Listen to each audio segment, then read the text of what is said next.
I entitled my message this morning, Give Like a Burning Candle. I remember during Christmas time, many years ago, we used to make our own Christmas lantern because during that time, there were no electric, thanks to electric lights to decor our Christmas tree and Christmas lights. So we make our own candle to put inside the Christmas lantern. So one time when I was very young, I made a beautiful Christmas lantern with a candle in the middle, and then at early evening I lighted it. And you know what happened to my candle? It shone so brightly, and then so bright, and then the wind blew it. And then it burned my Christmas lantern. And it's just good that we were able to pull it down. Otherwise, it would have burned our house. Because our house in the province, made of nipa and light materials. And so, in a way, instead of having a terrible Christmas celebration, the Lord blessed us that our house was not burned. So, our lives is a burning candle, but not like that candle, because it will burn the house. You know that the lantern or the candle that the Lord gives our lives will never destroy our lives or other people. It will burn it brightly. That's why the Lord says here in our text, let your light so shine before men that they may see your good works and glorify your Father which is in heaven. So the Christian is a burning candle that gives light, but it is never exhausted of fuel. It always keeps lighting. It never burns our lives, but it always blesses us all. So that's a beautiful thought about our lives in the Lord Jesus Christ. As we live here in a foreign country, we continue to burn brightly. But before we go there, I just want to have a short review of what we studied last Sunday. We talked about the joy and privilege of being stewards. So right now, we are all stewards. And we are, best of all, stewards of the Lord Jesus Christ. We are stewards of faith. We are stewards of love. We are stewards of conservation, consecration. So how was your experience these last several days?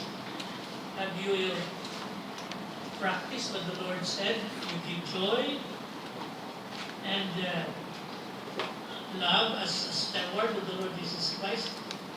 Maybe you are having a hard time in the place where you're working, but I hope you are still working, as a steward of Jesus Christ wherever you are, and you enjoyed it, and you're happy you did it. And then the Sunday evening, we studied about stewardship of family and of giving. So each of us has a family. Most of us here in Hong Kong, we support our family back home. So we had an illustration about Eli, who was not a good father to his family. So that is a challenge to all of us, fathers here, and mothers, and sisters who are here. Let us be good stewards of our families. So we applied it this way last week, remember? Are we good models of Jesus Christ to our loved ones? Secondly, are we good in management? Did we manage our family? Are we managing our family well? And as unique individuals, our members of the family are unique individuals, we care for them because God expects that we should be good stewards for each of our loved ones back home. And of course, we talked about memories. So as stewards of the Lord Jesus Christ, whatever happens in the past and even now, we will always remember it will become part of our family. So, just to remind you, are you creating or have you created good memories to your children, and they will remember them. They will always think of them wherever they are. It will inspire them when they grow up, and they will always say, God gave me a wonderful mother, or a wonderful father, or a wonderful sister. That will be a wonderful memory. And so I hope you think of that, because what we live, our family, is part of our stewardship. And let us never live negative memories, but always positive and beautiful ones. And then we studied about stewardship of teaching the family to give to God, of giving. And we studied about giving, the Jews always gave to the family. And the most important thing, I think, that I told you a story about David, who became king. And all the money he collected from his wars and conquests, he put them all together to give to God. And then for himself, what did he do? He built a palace.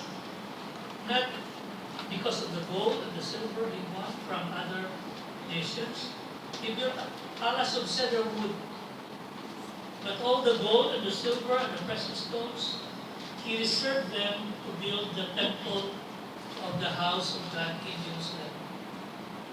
But it was not he who built the temple, it was his son later, King Solomon, who built the temple. But all of those precious things that he received from the Lord, he used them to build the house of God.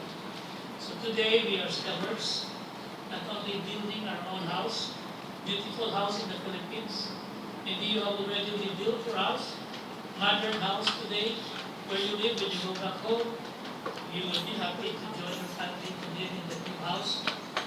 But you see, more than the house of wood and stone, we are building a house of God, by giving to Him, by serving Him, and doing His will in the Philippines or in other countries. So what kind of spiritual house have we built? Is it a spiritual house that will live forever? That will be rewarded with the Lord? And will give Him praise and will say, well done, thou good and faithful servant. You have been faithful in just a few things of Hong Kong, but now I will give you eternal riches of heaven, because in Hong Kong you glorify Him. So those are the things we already studied. Now right now we have a new topic. As I said, I'm talking about. I gave my message that this title, burn or give like a burning candle. Our lives are candles.